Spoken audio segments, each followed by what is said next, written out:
हे दोस्तों, good morning. आज 8वां दिन और आज मैं सोच रहा हूँ कि आज हम कुछ पेंटिंग करेंगे वाटर कलर में पोर्ट्रेट।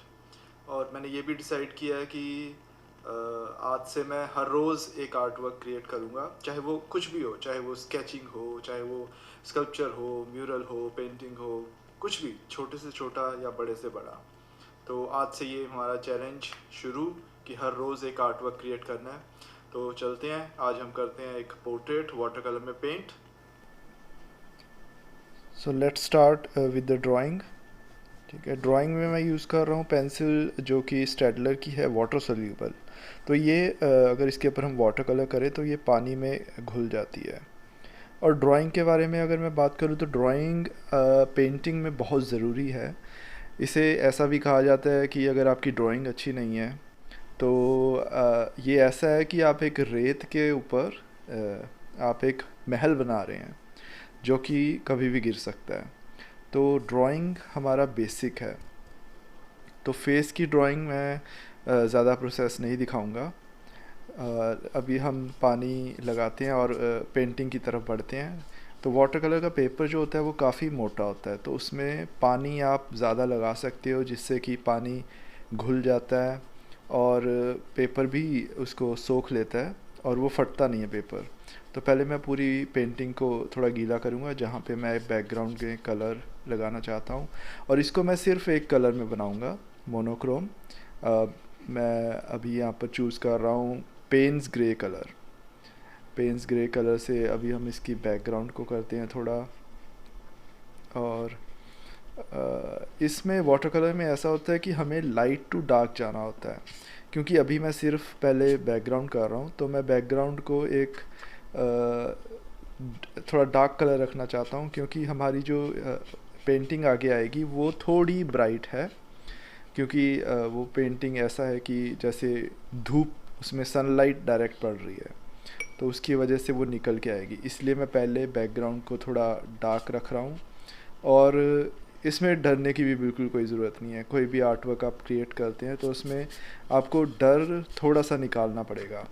बाकी टाइम के साथ कॉन्फिडेंस आएगा, लेकिन डर के आप पेंटिंग करोगे तो आपकी पेंटिंग ज़्यादा आपको ख़राब होगी। बस आप कॉन्फिडेंस से कीजिए और ब्रश स्ट्रोक्स लगाइए जैसे भी मन कर रहा है, क्योंकि ऐसी कोई चीज़ नहीं है कि परफेक्ट आर्ट वर्क, कुछ भी परफेक्ट नहीं है। कई बार ऐसा होता है कि हम परफेक्शन की कोशिश में स्टार्ट ही नहीं करते।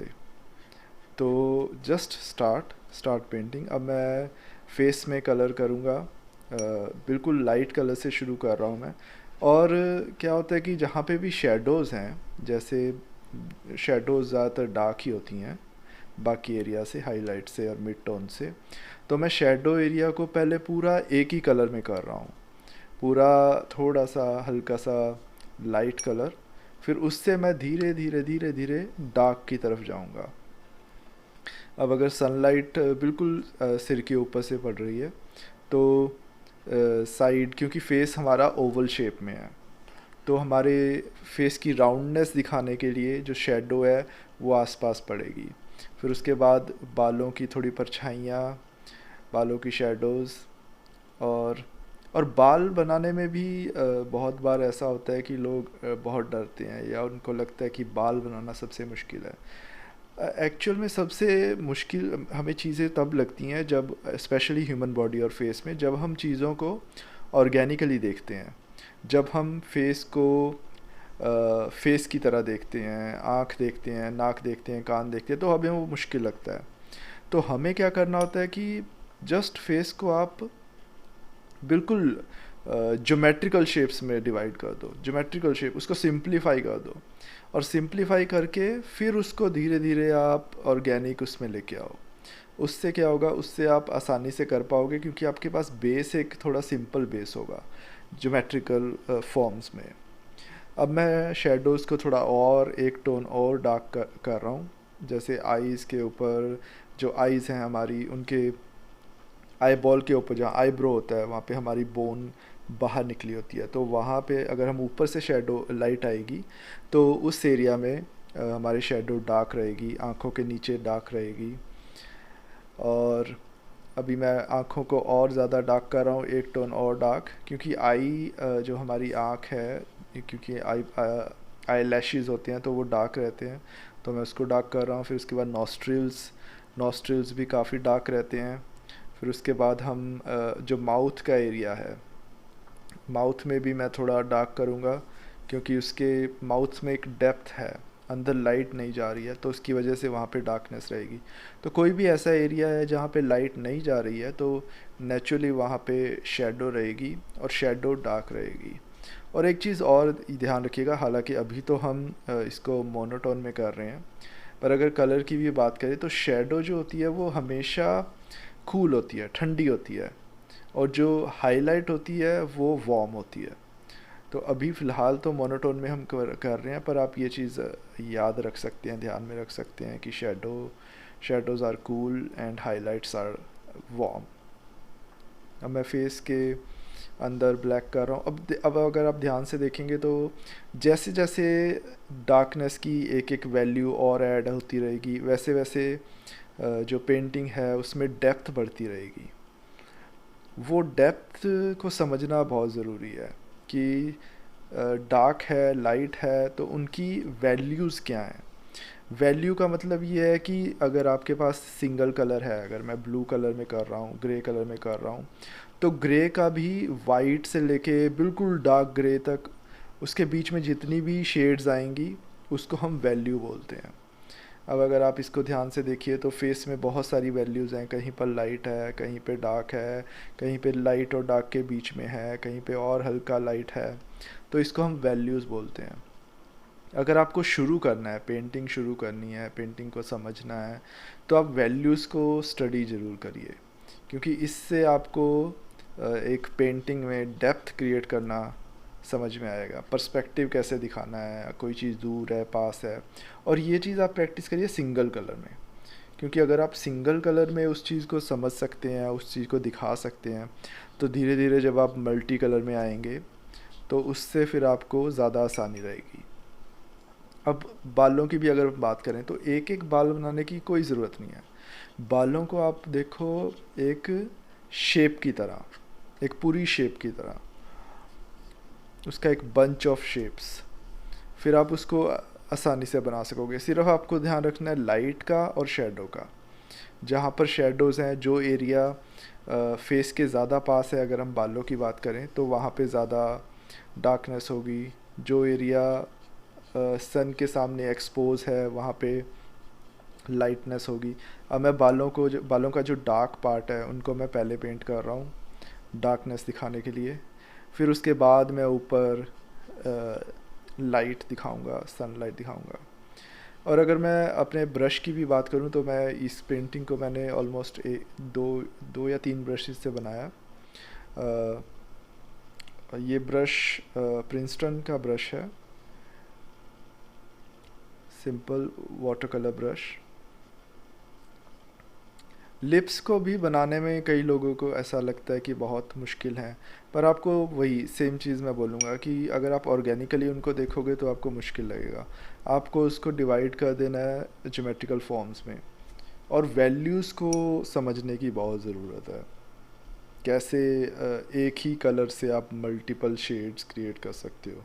और पूरे फेस में अगर हम कहीं भी ऑर्गेनिकली कहीं पे भी बात करें फेस में, या अगर हम कोई भी चीज़ बनाते हैं तो उसमें बहुत बार ऐसा होता है कि लाइट टोन जो हमें शेडो दिख रही होती है उसमें अगर डार्क है शेडो, उसके अंदर भी लाइट पड़ती है, उसके अंदर भी लाइट पड़ती है, तो उसमें बहुत वेरिएशन होता है। ये सब वेरिएशंस को ध्यान में रख के ही जब हम करेंगे तो ऐसा आपको बड़ा रियलिस्टिक और आपको कन्विंसिंग लगेगा कि हाँ ये मतलब इसमें डेप्थ है, इसमें वो अगर हम 3D बोलते हैं जैसे 3D है। और जैसे जैसे मैं अभी और डार्क वैल्यूज़ ऐड करूँगा तो आपको और ज़्यादा उसको वो आपको कन्विंसिंग लगने लग जाएगा कि हाँ ये थोड़ा ऐसा लग रहा है कि जो बनाने की कोशिश की जा रही है वो है, कि अगर एक लड़की है जो फूंक मार रही है, एक उसको मतलब मुझे प्लांट का ऐसे नाम नहीं पता, पर हम बचपन में उसके साथ खेलते होते थे और उसको बुड्ढी माई बोलते होते थे। जिसको फूंक मारते थे और छोटे छोटे फ्लेक्स वाइट कलर के उड़ते होते थे, तो उनको देख के एक बचपन की याद भी आ जाती है, इसमें एक बचपना भी है। अब मैं फिर से बालों पे आ जाता हूँ। बालों की वही पहले शेडो क्रिएट कर रहा हूँ मैं, क्योंकि फोरहेड के ऊपर भी उन बालों की हल्की सी शेडो पड़ रही है ना, क्योंकि फोरहेड अभी एक्सपोज तो है सन पर फोरहेड की भी अपनी एक शेप है, उसके अंदर स्कल है, उसमें एक राउंडनेस है। तो वो हल्की हल्की ऐसी छोटी छोटी डिटेल्स, हल्की हल्की शेड, हल्की हल्की शेडो से वो चीज़ें निकल के आती हैं। वो चीज़ें हेल्प करती हैं आपकी पूरी पेंटिंग को अच्छा बनाने में। अब मैं बालों को एक एक बाल ना बना के सिर्फ उनकी एक इम्प्रेशन दे रहा हूँ, ताकि वो बस लगे कि बाल हैं। कोई एक एक बाल बनाने की कोई ज़रूरत नहीं है वाटर कलर में। स्पेशली वाटर कलर में आप जितना एक इम्प्रेशन क्रिएट करने की कोशिश करो वो ज़्यादा अच्छा है।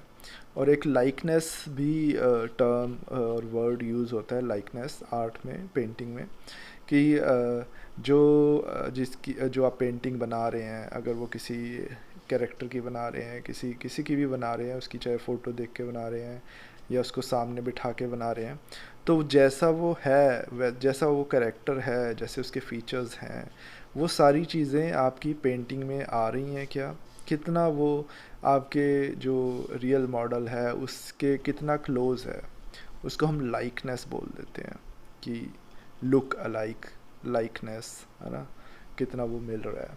अब मैं आइज़ में थोड़ा और एक डार्क टोन क्रिएट कर रहा हूँ, धीरे धीरे धीरे। बिल्कुल एकदम से आपको कुछ भी डार्क अगर आपको दिख रहा है, हाँ बिल्कुल ब्लैक है कहीं पर, तो वो आप ब्लैक कर सकते हैं। लेकिन अगर आपको दिख रहा है कि ब्लैक नहीं है, ब्लैक से थोड़ा कम डार्क है, तो वहाँ पर आप धीरे धीरे जाइए, धीरे धीरे, पहले लाइट टोन, फिर उससे डार्क, फिर उससे डार्क, फिर उससे डार्क। और वाटर कलर का एक और जैसे सबसे कहते हैं कि सबसे डिफ़िकल्ट मीडियम है, उसको हैंडल करना मुश्किल है, ज़्यादा आसान नहीं है, क्योंकि इसमें गलती के चांसेस बहुत कम होते हैं।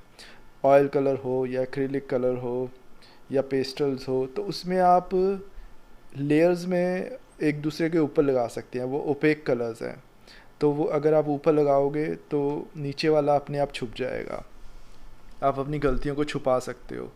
लेकिन वाटर कलर में है क्या, वाटर कलर एक ट्रांसपेरेंट मीडियम है, क्योंकि वाटर ट्रांसपेरेंट होता है, तो वाटर कलर्स भी ट्रांसपेरेंट मीडियम है।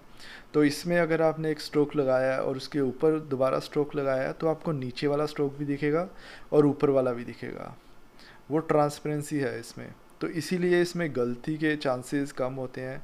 अगर आपने गलती से कोई स्ट्रोक लगा भी दिया है, तो आपको साथ के साथ फटाफट उसको पानी के साथ उठाना पड़ता है, या फिर आपको उसके ऊपर कोई और ऐसा स्ट्रोक लगाया जाए कि आपको नीचे वाले की गलती ना दिखे। जैसे वो स्कूल में बचपन में होता था ना, कि एक लाइन मतलब एक क्लासरूम है, तो वहाँ पे टीचर अपने स्टूडेंट से पूछती है कि एक ब्लैक बोर्ड पे एक लाइन लगा के पूछती है कि इस लाइन को छोटा करना है बिना मिटाए।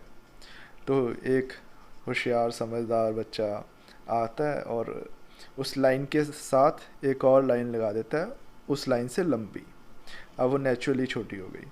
तो पेंटिंग में भी ऐसे ही है कि कोई भी गलत लाइन नहीं है ना। अगर आपको लग रहा है कि आपने लाइन लगा दिया वो गलत है, तो आप उसके साथ जो आपको लगता है कि सही लाइन है वो लाइन लगा दो।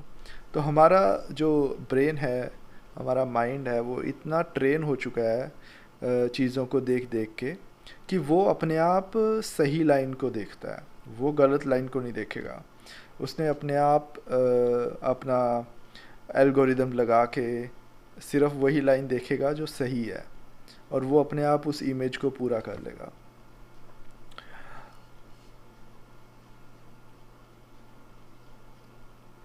अभी काफ़ी क्लोज आ गए हैं, और देख रहा हूँ मैं अगर कहीं पे और ज़्यादा डार्कनेस देने की ज़रूरत है।